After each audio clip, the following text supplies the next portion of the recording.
Hello guys, कैसे हैं आप सब लोग। तो आज मैं बात करने वाला हूं कि कोर्स करने के बाद आपका कितना समय लगता है जहाज में जाने के लिए। ये सवाल बहुत कोई का मन में है, क्योंकि मेन प्रॉब्लम यहीं पे आता है। आप कोर्स तो आराम से कर लोगे, लेकिन दिक्कत वहीं पे आता है जब आप शिप में ज्वाइनिंग के लिए जाओगे या कोई कंपनी में जाओगे ज्वाइनिंग के लिए। आप अपना सीवी वगैरह जमा दोगे या एजेंट के चक्कर में जाओगे, कोई भी चक्कर में जाओगे। सबसे प्रॉब्लम है इस लाइन में, मर्चेंट नेवी लाइन में जॉब लेना। तो आप अगर जीपी रेटिंग कर लिए या एसटीसीडब्ल्यू भी कर लिए, तो उसके बाद क्या सिनेरियो है, कितना समय लगता है जॉब लेने में, कौन कौन सा तरीके हैं जॉब लेने का। आप अगर फ्रेशर्स हो तो मैं आज उसके बारे में बात करने वाला हूँ। और मेरा वीडियो अगर अच्छा लगता है तो लाइक शेयर सब्सक्राइब जरूर कीजिएगा चैनल को। चलिए वीडियो को स्टार्ट करते हैं।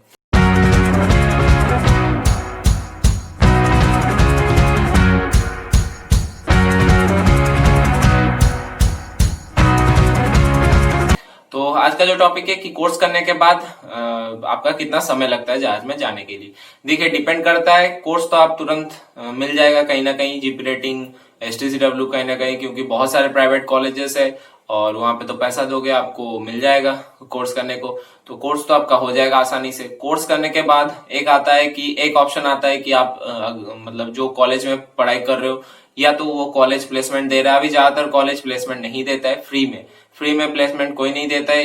एक दो तीन कॉलेज को छोड़ के, या कोई कोई कॉलेज दो चार बंदे को प्लेसमेंट देता है फ्री में, और बाद बाकी को बोलता है कि पैसे दो मैं प्लेसमेंट दूंगा। तो ज्यादातर मैं ज्यादातर कहीं पकड़ लेता हूँ। कोई अगर अच्छा है तो वो टीएस रहमान में जाए, नूसी में जाए, ओमा में जाए। वो लोग फ्री में बहुत सारे बंदे को प्लेसमेंट देते हैं। तो वहां पे आप लोग अगर अच्छे पढ़ाई में हो, वहां पे एंट्रेंस वगैरह एग्जाम होता है, वहां पे अच्छा पढ़ाई में हो तो आप एग्जाम देके आप वो कॉलेज में पढ़ाई कर सकते हो। उसके बाद आपको प्लेसमेंट मिल जाएगा। तो ये सब कॉलेज को छोड़ के और भी जितना सारे बहुत सारे कॉलेजेस है इंडिया में, तो सब कॉलेजेस में ज्यादातर यही सीन है कि आप पढ़ाई तो आपको आराम से मिल जाएगा। पढ़ाई करने को, जीपी रेटिंग करने को या एसटीसीडब्ल्यू करने को आपको आराम से मिल जाएगा। सीडीसी भी आपको मिल जाएगा।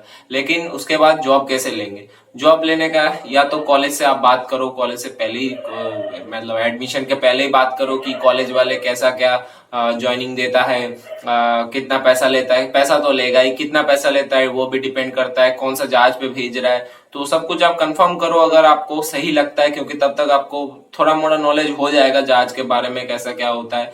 तो फिर भी पूरा तो नहीं होगा, लेकिन थोड़ा मोड़ा हो जाएगा।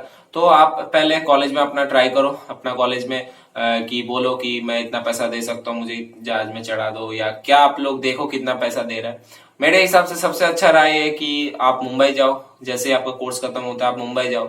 आप मुंबई में अगर 1 महीना से 2 महीना भी रह गए और थोड़ा मार्केट में घूमे और कंपनी टू कंपनी गए, आपको जॉब तो नहीं मिलेगा फ्री में, कोई भी आपको जॉब नहीं देगा आप अगर फ्रेशर्स हो। लेकिन फिर भी आपको मतलब बहुत सारे नॉलेजेस हो जाएगा। इतना बंदे से आप मिलोगे, आपको बहुत नॉलेज मिल जाएगा। कौन सा कंपनी सही है, कौन सा एजेंट सही है, कितना पैसा लेता है, मतलब कौन सा जहाज के लिए क्या रेट चल रहा है, क्या पैसा लेता है, और कोई जिसको आप पैसा दे रहे हो वो भी कंपनी सही है कि नहीं, या कोई एजेंट को दे रहे हो वो एजेंट सही है कि नहीं।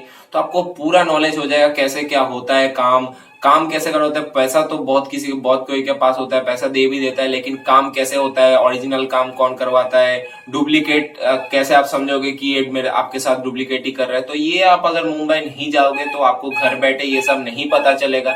आप जैसे ही मुंबई जाओगे तो आपको ये सब मतलब अपने आप ही आप सबसे बात करोगे, इतना लोगों से मिलोगे, घूमोगे, कंपनी टू कंपनी जाओगे, आपको ऐसे सब कुछ मालूम चल जाएगा कि आपको करना क्या है। तो पहला तो प्लेसमेंट आप बता दिया, कॉलेज से बात करो, देखो वो लोग अगर पैसा लेके चढ़ा देता है तो ठीक है, अच्छा है। नहीं तो सेकंड है, आप कंपनी टू कंपनी जाओ। बहुत सारे आरपीएसएल कंपनीज, बेलापुर साइड ऐसा कंपनी है, सीएसटी में भी है, जो पैसा लेके ज्वाइनिंग देता है। तो पैसा लेके ज्वाइनिंग आप अगर पहले देख लो कंपनी का आरपीएसएल वैलिड है कि नहीं, वो आप गूगल में जाकर सर्च कर सकते हो। आप लोगों को पता, जब कोर्स करोगे पता चल जाएगा आरपीएसएल कंपनीज कौन कौन सा है।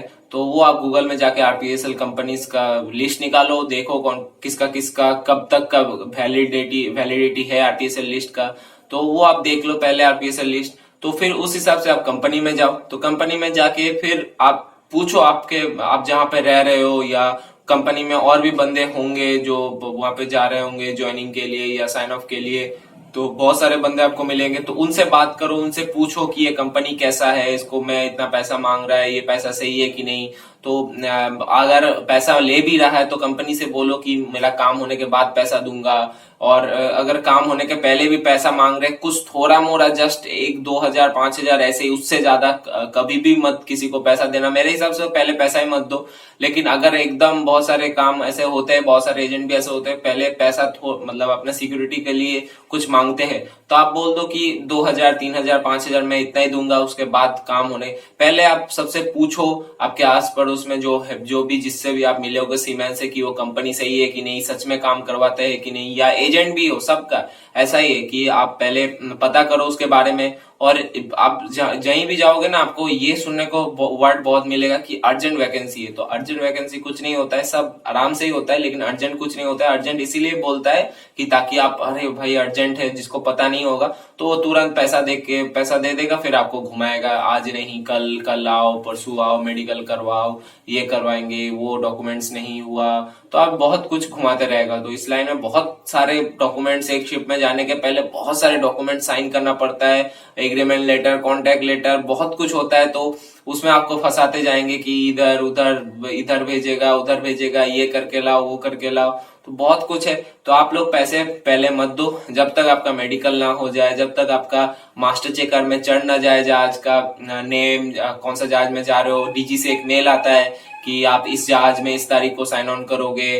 तो ये सब आपका जब तक मेल ना आ जाए, मेडिकल ना हो जाए, जब तक आपको, अगर फॉरेन जा रहे हो तो आपका वीजा टिकट वगैरह ना आ जाए, तब तक आप पैसे मत दो। आप बोलो कि आप मुझे भेजो, मैं जाने के पहले मेरा मास्टर चेकर में चढ़ जाएगा, मेरा मेडिकल हो जाएगा, मेरा टिकट वीजा आ जाएगा, उसके बाद मैं आपको पैसा देके फिर चढ़ूंगा प्लेन में, फ्लाइट में, कहीं पे भी जाना हो, ट्रेन में, मैं आपको पैसा देके फिर जाऊंगा। आप पहले मेरा काम करवा दो। सिक्योरिटी मनी के लिए कुछ चाहता है तो 1-2 हजार 3 हजार 5 हजार इतना ही देना, उससे ज्यादा कभी भी मत देना। मेरे हिसाब से तो मत ही दो। लेकिन अगर नहीं माने, तो अगर सही लगा कि कंपनी सही में काम करवाता है, आस पड़ोस में पूछ के, तो फिर आप इतना थोड़ा मोड़ा दे सकते हो, लेकिन ज्यादा मत दे देना। तो यही है। और कितना टाइम लगता है? टाइम इतना ही लगता है कि आप कोर्स करने के बाद आपको पहले घूमना पड़ेगा, मार्केट में जाना पड़ेगा। किसी का अगर पहले से रेफरेंस वगैरह है उसके लिए तो आसान है, जिसका एजेंट वगैरह पहले से फिक्स किया हुआ है वो लोग सीडीसी आते ही 1-2 महीने में भेज देते। लेकिन जिसको घूमना पड़ेगा उसको तो समय लगेगा, क्योंकि फ्रेशर्स को नहीं लेते कोई, तो उसको आपको फिर मुंबई जाना पड़ेगा, रहना पड़ेगा, घूमना पड़ेगा। मैं जितना देखा हूं, अगर छोटे कोई कंपनी में जाना चाहते हो ट्रक सप्लाई वेसल में, तो वो आपको 1-2 महीने में मिल जाएगा सीडीसी आने के बाद। आप अगर ट्राई करोगे जाके तो आपको मिल जाएगा। रिजल्ट वगैरह निकल गया जीपी का, उसके बाद 1-2 महीने में छोटा मोटा कोस्टल में अगर कहीं पे आपको जाना है तो आपको मिल जाएगा। लेकिन आपको बड़े जहाज में जाना है और मतलब बड़े कोई कंपनी में जाना है, कुछ करना है, तो उसके लिए तो बहुत सालों भी लग जाते हैं। कभी कभी 9 महीना, 10 महीना, 1 साल, 1.5 साल। मेरा 2 दोस्त गया, वो अभी 2.5 साल के बाद गया। तो 2017 में कोर्स किया था, अभी 2020 में गया। तो वो लोग अभी बड़े कंपनी में एक बार में ही चले गए, एग्जाम दिए, बड़े कंपनी में एक बार में सेटल हो गए। समय लगा उसका 2-2.5 साल बीच में, लेकिन वो लोग एक बार में सेटल हो गए। तो उसके लिए समय लगता है। अभी छोटा कंपनी में जाओगे तो समय नहीं लगेगा, 2 महीना 3 महीने में कहीं ना कहीं आपको मिल ही जाएगा। अगर आप बड़े के लिए कुछ देख रहे हो तो आपको 9 महीना, 10 महीना, 1 साल, 1.5 साल बहुत वेटिंग होता है, तो उतना समय लग सकता है। पहले ये जो वेटिंग पीरियड है, आपको 1-2 कॉन्ट्रैक्ट 3 कॉन्ट्रैक्ट तक आपको देखने को मिलेगा। 1-2 कॉन्ट्रैक्ट 3 कॉन्ट्रैक्ट आपका जैसे कंप्लीट हो गया, उसके बाद तो कंपनी ऐसे आपको मिल जाएगा, क्योंकि आप किधर भी जाओगे तो आपका 2-3 कॉन्ट्रैक्ट मतलब एक्सपीरियंस रहेगा, तो आपको कंपनी ऐसे ही ले लेगा। तो जो भी है मैं आपको बता दिया कितना समय लगता है, जनरली इतना ही समय लगता है। और कुछ मुझे पूछना है तो मुझे कमेंट बॉक्स में कमेंट करो, मैं देख के जरूर उसके ऊपर वीडियो बना दूंगा। और मेरा वीडियो अगर अच्छा लगता है तो लाइक शेयर सब्सक्राइब करना चैनल को। तो चलो वीडियो को रखते हैं, बाय।